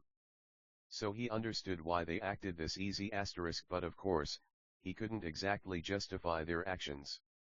Adam felt hell fast-forwarded the animosity of sinners to the good part, so he always lived the good part like AJR hoped for. He laughed to himself as he typed on his bed. Love Lies 10. What was money? Or inner dialogue? A good grade in school? A blowjob? A close friend? Death? Heaven? Rapture? Beauty? No one could answer his questions except virgins. He didn't want to disrespect them and say they had sex, they just never wanted to. He was never similar and he surely knew why they didn't. Fucking, he really related, especially in these moments where he didn't have someone with him. Was a pretty face all it took to be his girlfriend? That was the gossip and slander about him. As if he didn't care about personality, love, beauty, inner beauty, kindness, niceness, manners, politeness, swellness, sense of humor, and above all else true conversion. He was obsessed with Rach's beauty. But sometimes she felt so cold and distant, talking to her seemed pointless. Doubt was a monster that ate any and everything in its way. Adam saw his backyard from his bedroom window, or rather, the walls were of glass, the infinity pool, bar with chairs hanging from the ceilings, Baja chairs, gazebos, huge fields, guest houses. He had all the money he could want, but still this wouldn't compare to the riches of the space above. The Omphalos hypothesis posits that God is hiding his existence, so Adam was the same. Perhaps he acted this way because he didn't want the wrong people know God existed. Perhaps he just actually wasn't good. He saw his dogs playing in the yard. Thank God they used the bathroom in the designated area, although he did have butlers in case someone wasn't listening. Adam had a kendo dojo, shishi odashis, koi ponds, trampolines, playgrounds in case children came, and they often did. God made all and they were raised by the virgins. More memories flashed into Adam's head of him playing in the sandboxes, the slides, the swings and whatnot. He wondered what the truth was, respectfully. Adam thought about taking Rin up on her offer. She said it'd be okay anyway. He called her and to his utter surprise she actually answered. She came over and they played tennis. They worked out, drank at the juice bar, and swam. Rin didn't want to get drunk because she wanted to make love and she knew they'd both look bad if she was drunk while they did it, although they did discuss the hypocrisy of a culture that didn't condemn that as much as it should. Rin wanted to get drunk, so they went to Adam's bedroom and they made love. Doggy style, spanking, choking, kissing, feet, and some other stuff I feel like I don't need to mention. They made love for about 5 sessions, then Rin got drunk and watched K-pop music videos on Adam's couch in the main living room until she slept. Adam kissed her when she slept and put a blanket on her. He held her while she slept, still watching the K-pop music videos. She woke up 2 hours later. They made out and made more love for about 5 minutes until she went to a church potluck, carnival thing. She was going with a group of male and female friends and invited Adam, and even though he had nothing against church, he thought he'd catch up on homework. Josh came over after Adam worked on homework for about an hour and they played Melee for about 3 hours. Josh was much better than Adam, but Adam still had a lot of fun. They began talking after talking for a while anyway. Rin, huh? Super cute girl, but definitely shouldn't be getting drunk, ya know. I mean, of course it's fine in a way, but not even for the church, 'cause fuck them too. It's clearly fogging and clouding her judgment, right? I know she complains about doing assignments last minute, crying and stressing. I pray for her honestly. Hey, why don't you play your PS5 a lot? Josh said nicely and kindly. Love Lies 11. I agree, you know. I know we talk so we don't seem awkward, but after this we might be quiet 'cause it's really hard to focus. Agreed. I love her a lot, I know she loves me. I still text them all every now and then even if we're not calling, they said in unison. Fuck em. Josh said, sorry Adam, but if I may. By all means, I feel bad for em even though they fucking make me speak out against them sometimes, but fuck everyone, dude. Fucking, they say, to you they say, just look for love in fiction because you'll never reach a woman of your standards, but fuck em, man. Fuck them, he laughed. He continued, I know you don't really care and honestly I don't either. I guess there's nothing really wrong with drinking in fact. I know there's not, they said in unison. You have standards of romance where it feels like you don't even care if the woman actually loves you, though sometimes she actually does fall in love. You love them for your own reasons, and you pray for them, they're nice, they're kind, but what does everyone keep saying, right? Adam laughed in agreement. No, you're right, they say, like, don't even pursue them 'cause they're not good, they'll never be good, but it's really like what, an insult, right? They said in unison. Josh continued, I say keep trying to help dude. Fuck what everyone else keeps fucking saying, they like you a lot, they shouldn't commit adultery and I'm fucking sorry you fucking idiot but that's how I see it, they're cheating. I fucking hate how close-minded we look for saying that but we're screwed either way, ya know. Anyway, like you said. It's hard to focus, they said humorously in unison. Adam wanted to thank Josh so they talked a bit more, but with no rude, mean, impolite animosity or awkward aforethought they were quiet to focus. Eventually they swam some and played tennis and basketball until Josh went home. Chapter 2, Why is there never any jalapenos when I go swimming too? Adam was alone in his big house. Thinking about grammar, why the wicked were so unreliable, the omphalos hypothesis, God hides his existence from the unworthy, he felt the same, he supposed, drugs. Why not? He had a lot of rap songs, he had a lot songs in general, his style of writing changed a lot recently. He was glad though, he felt it was the natural evolution of things. Women loved his rap songs, but if he thought about it hard they liked all his songs, so he felt it was weird they didn't admit it more often. He kinda of lamented the fact him and Josh didn't talk more, but he wanted to focus, that's just how it was. Love Lies 12, he liked being black. He didn't rap because he was black, it was just because he felt like the women liked it. They liked country so he wrote country, they liked pop so he wrote pop. Now that he thought about it, he felt his whole lifetime revolved around romance and love, so that's where he'd head. Sex wasn't everything though, to Adam it was more about romance. He was glad there were no superpowers in this story, it was more shoujo, more romance, more love, though he loved the How To series, Max Rainbow Call, and all them. It's fiction and he tried not to get too caught up in things that weren't real. The omphalos hypothesis states God hides himself from the wicked by telling them Earth's older than it is. We feel we should be the same, blend in, conform to the world, but deep down who knows? Adam loved romance, he loved the feeling of loving people, like they were his best friends, good memories of watching Spirited Away, My Neighbor Totoro, Ponyo, just nice times with beautiful women having fun. Shunned by hypocrites, but what was it to them? He was him, and no one could really change that. It's not like he was breaking any laws. Adam sat alone at his bar. He felt like Gatsby, he only had booze for friends, not for himself. How are you today, master? An NPC, his butler Jeeves? I'm alright Jeeves, thanks for asking, just lamenting unrequited love or, the difficulties of school, but still I'm grateful to live so cozily and nicely. Obvi. Obvi. Obvi. Obvi. How about you Jeeves, how are you my kind sir? Adam said nicely and kindly. You're too kind sir. I'm feeling okay, my thanks to you for keeping the house so clean sir, it makes our jobs a lot easier.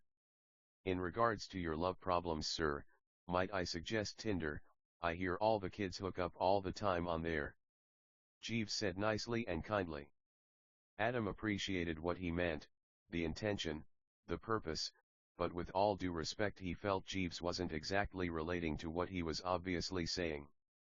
They hugged it out and talked some more. Adam did honestly like Jeeves a lot. Jeeves bowed and took his leave. Jeeves had brought up how Rin apparently left earrings at the house. Adam had texted her while talking to Jeeves, she said she totally forgot and it was his call about what to do. He felt like if he said she couldn't come pick them up that she'd feel like he didn't like her, so he offered to bring them to her house or of course she could come pick them up. She said she was horny so she'd come pick them up. Later on she'd tell Adam she left them there on purpose because she wanted to have sex, but she was too shy to say. Adam was excited to see Ren, he felt bad for her, he felt like that's why she left them, she ended up telling him because she felt he knew anyway. Eventually Ren arrived and they talked. Like ice ice snowstorms angels ice ice snowstorms angels ice ice snowstorms angels ice ice snowstorms angels ice ice snowstorms angels ice ice snowstorms angels ice ice snowstorms angels ice ice snowstorms angels ice ice ice. That was nice, Adam. How do you think of stuff like that? Snow snow snow snow snow. I don't know. It sounds like you had a hard life honestly, listen. She began crying. Sorry Adam, I actually left my earrings here because I wanted to have sex. Why don't we keep them here so you always have an excuse to come back? Adam gave her new diamond earrings, but her earrings were really nice. Ice ice snowstorms angels ice ice snowstorms angels ice ice snowstorms angels ice ice snowstorms angels ice ice snowstorms angels ice ice ice snowstorms angels ice ice snowstorms angels ice ice snowstorms angels ice ice ice. Love Lies 13 nice. That hit me. I'll try. Snowstorms angels ice ice snowstorms angels ice ice snowstorms angels ice ice ice, how was that? You're so cute. She obviously cutely screamed that last part. That reminded me of an Arctic, lemonade, lemon ice, an upside down utopia, a beautiful naked woman. They started making out. Adam continued. Ice ice snow, that's your eyes, upside down suns, that's your body, stars exploding, that's your mouth, planets hitting, that's your handjobs, trees under a microscope, those are your pupils, skating on Saturn's rings, that's your halo. Adam was saying this while she kissing his stomach and giving him fellatio. Your hair is long black and beautiful like space melting into time, like space flipping upside down forever, I love you. Just like that my love, that's feels good baby, don't stop my love. Your hair is brushing stars out the night sky, your hair is race cars on a racetrack forever, your hair is fields of roses falling off the night sky. Your hair is a black cat I like to kiss. Adam kept flirting with Ren and they made a lot of love until she fell asleep after about 2 hours of talking and lovemaking. Adam carried her to his room upstairs using his elevator. His house was 6 floors, he slept at the top floor. He put his wife in his big king-sized bed under a blanket, kissed her and went outside to the pool to look at the sunset. Time didn't matter, it was yesterday when she was over and he missed her, so God answered his prayer and brought her. He didn't know how much Ren believed in God, but he knew she believed in him. Adam sat with his pant legs rolled up above his knees and his legs in the water while looking at the sunset.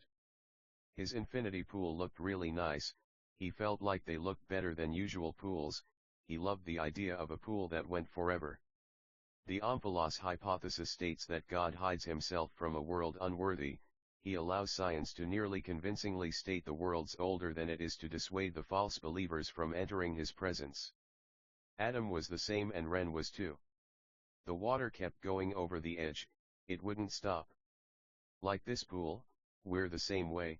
We never end, and because we don't end, we drink ourselves forever, we don't stop, because we can't stop, so we keep going, hidden, private, but we know, when wealth dies, like water, it won't dry up, it'll keep going, because it looks best, indeed, water will always be here, so we can join it, or we can keep going forever in the wrong way, we'll flow, not because we have to, because we want to.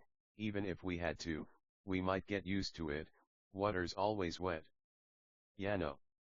There's no shortage of water, even though it seems like it's disappearing, it keeps going, because it knows how to be beautiful, so when we go forever, we are an animated infinity pool. Ren woke up after about 30 minutes of sleep and it was dark.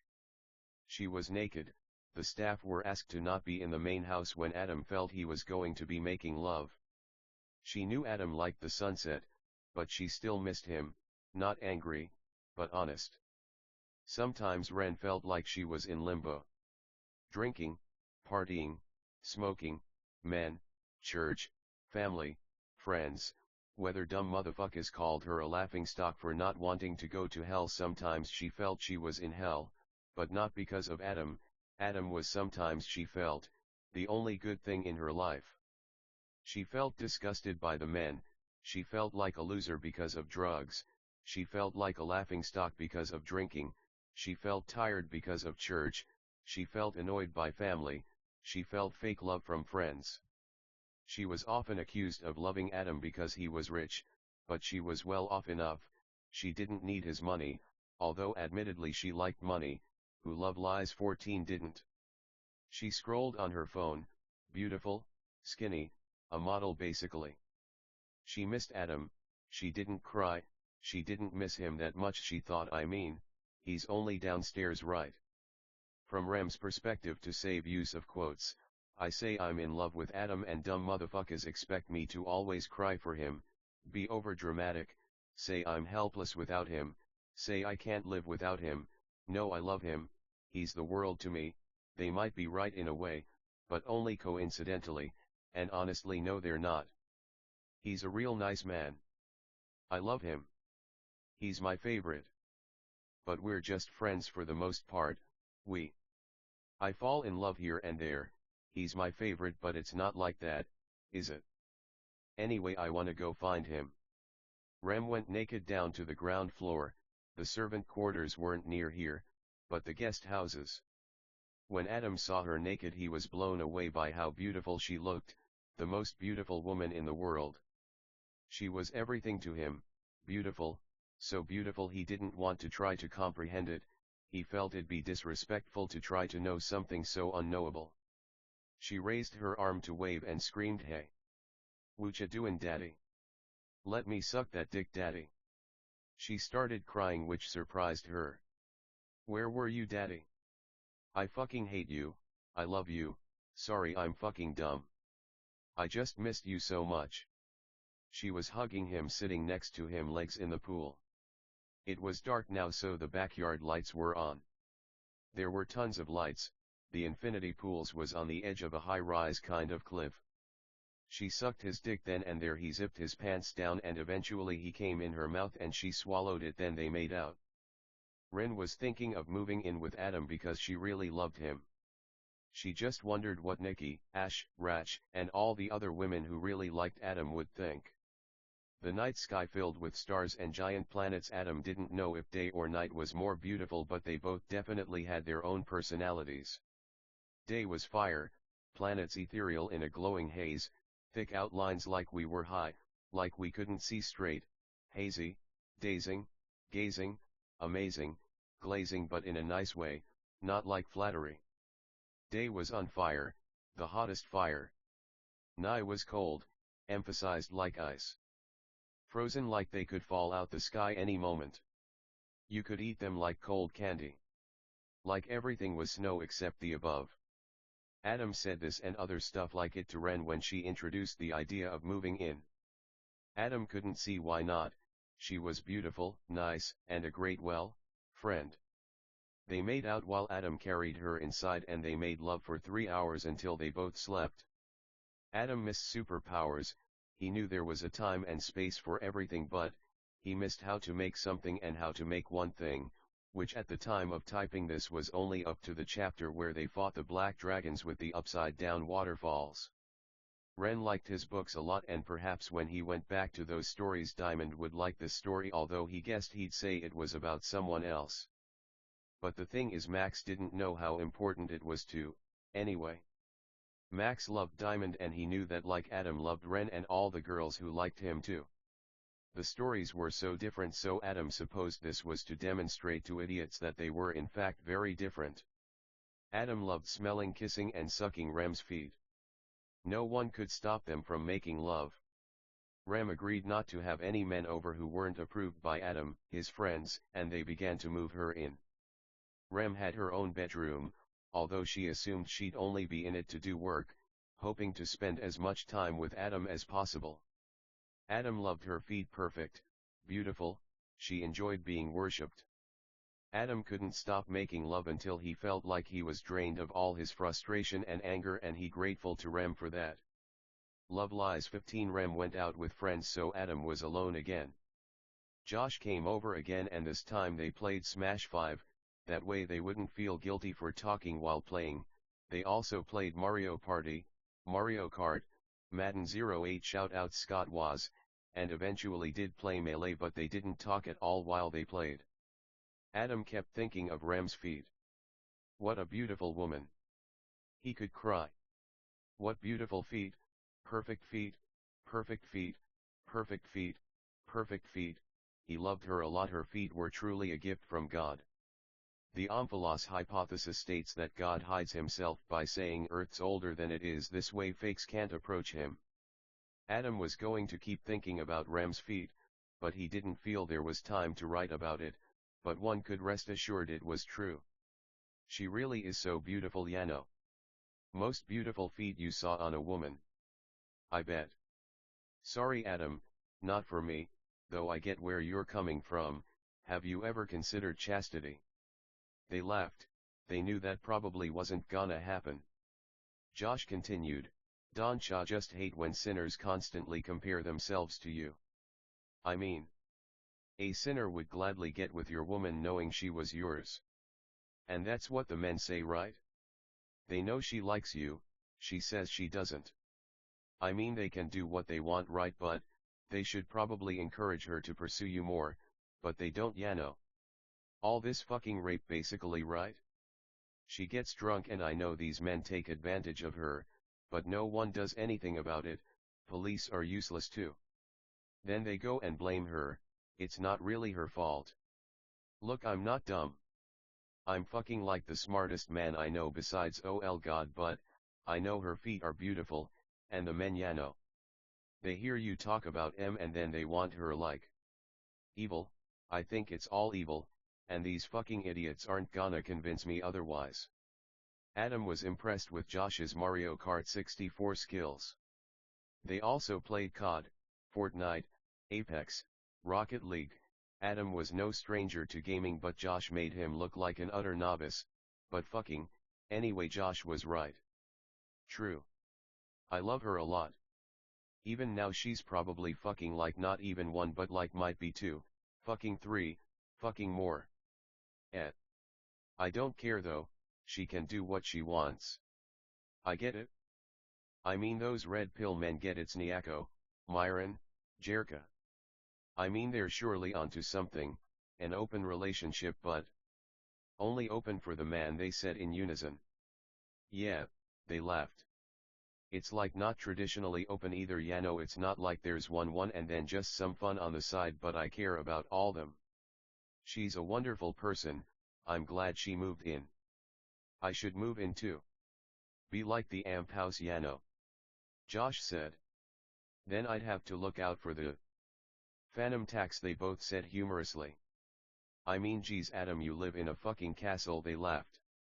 I live a cozy albeit pretty small flat. Look man. I feel like she needs some more positive male influences in her life and she might get her moral life back on track. What do ya think? Don't say no, and I'll build you the craziest PC you ever saw. Adam did really want that PC, he felt like they were pretty lonely and he obviously didn't want to say no to Josh. Duh. Feed huh. Love Lies 16. It's like cocaine man plus they're white, man, fuck these racist motherfuckers man. Brown, dark brown, black, silver, gold, she's Asian, they said in unison. Right, and that's fine. She's so hot it just breaks my heart, they said in unison. No, I get it man, she's a beautiful woman, often it seems like she's in love with you, but she's still having sex with other men. I don't really know if I'd call it making love because I don't know. I don't know how much she really loved them, Yano. Plus I know they don't love her. God damn it. Green shells are such a tricky thing. On one hand you gotta dodge, but on the other hand there was a banana right there. There was a banana right there, poor Josh lol. Sex isn't for me, Yano, all due respect I try not to think about how beautiful her feet are, Yano. Always feel free to tell me, but take my advice, sex isn't everything, just like virginity isn't. It'd be nice if one day you guys were virgins just like us. But fuck it, I don't care, this isn't how to make something. You seem to love her feet, have you told her a lot? You might win her over more if you told her more, but I'm just condescending, I mean, take my advice, just don't be sentimental, you know. I'm not saying much you don't already know, but let her live and party, she has to make her own mistakes, but I hope she learns from them, 'cause you're a great man, dude. Seriously, we all love you a lot. She's a sweet girl, but she wanted to get her back blown out by 5 guys, and I'm not talking burgers, instead of play Mario. Of course on paper I understand, right? Childish, they said in unison. Right, so it's like, we'll play something more fucking what? Mature. Fucking dumb, respectfully, just, the desire to be accepted by human beings who aren't even like what? Fucking real, just sad but no real hate, just judgment. Advice, I don't know, don't tell her I said this, okay? They laughed and Adam agreed. She really is a stunning woman. I'm hard pressed to say she isn't all I've been thinking about lately, but I'm glad she's out. If she was here I feel she'd be trying to convince me 5 guys doesn't just need to be burgers, they said together. They laughed. It definitely does. Doubts fill her mind. A sweet beautiful woman, enchanting, like getting drunk. Her feet, her feet, her feet, her feet, her head, her hair, her beautiful skin. Adam said. Take my advice, man. Fuck church. Marriage my ass. Yeah, no, polygamy was pretty common in days of yonder.